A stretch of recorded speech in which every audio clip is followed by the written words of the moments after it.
laboratory in Canada.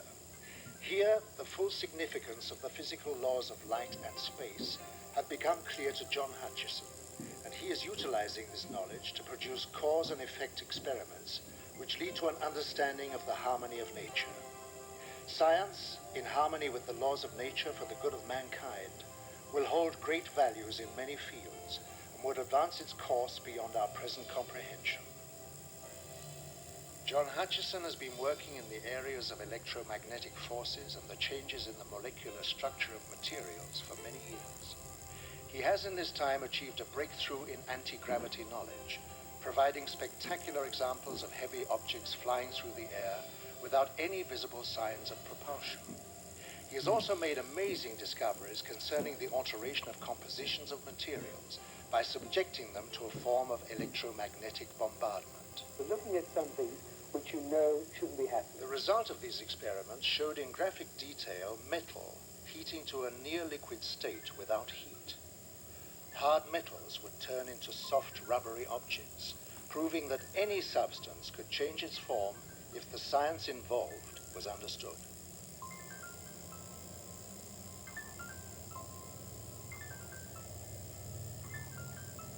I immediately realized that this had tremendous significance. It had significance in space, it had military implications, and its understanding could possibly open up a whole new energy source.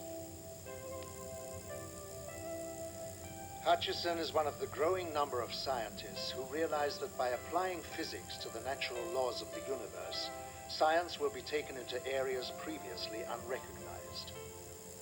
John Hutchison's achievement will give science a new momentum as it moves into the next century.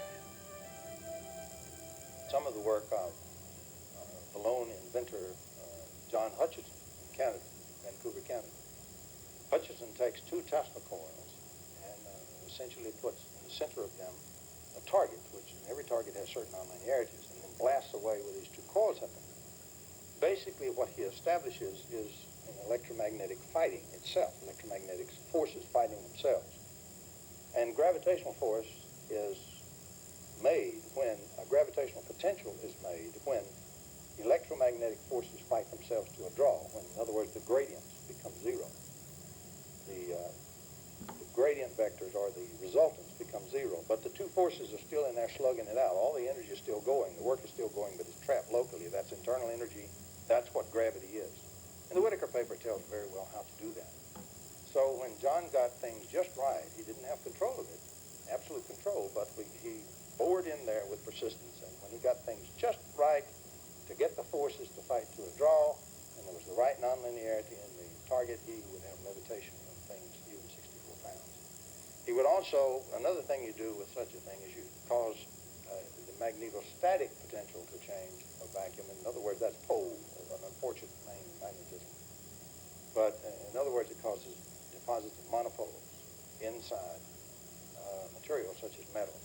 And you'll literally have the monopoles repel each other, and you'll have the explosive separation of metals into all kind of grains and structures according to the waves in the Tesla coils that you're bombarding it with. And so he produced magnificent breaks, Hutchison did, in metals and splits as if it were Venetian blinds.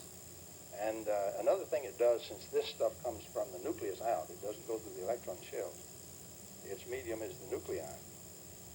What you have then is you have changes in the atomic nuclei, which result in lattice changes. You have the production of alloys, which cannot be made in this world with normal processes. And some of those alloys appeared in John Hutchison's work as a result of that kind of bombardment. Another thing you have is once charged with scalar radiation, the nuclei then continue to discharge over a long period of time.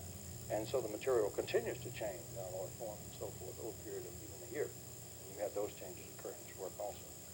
He was reproducing, and has been reproducing, some of the work of Nikola Tesla, and even some of it going further. But that's what he's doing.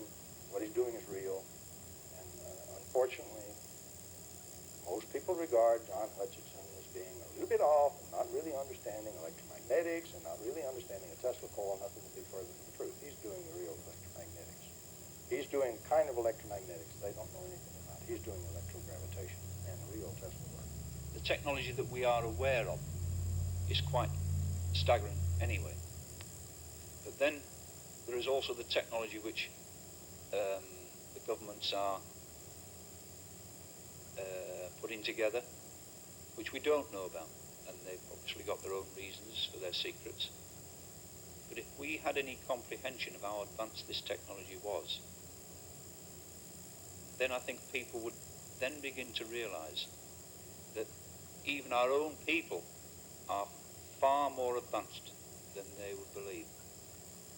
And once they can realize how wrong they were in this direction, then they can start to wonder, well, if we are as advanced as this and we've no idea of this, is it not feasible that there is something out there which is more advanced than this?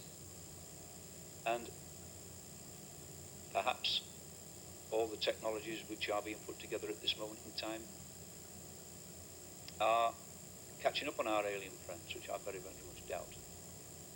But I'm sure that is the reason this technology is being put together. You've got to realize that things are not always as they seem. And once we can get out of this thinking, out of this box we're in, that there is something more than what we are being taught, what we have learnt. There are things outside the scope of this. Then I think you'll begin to see the potential for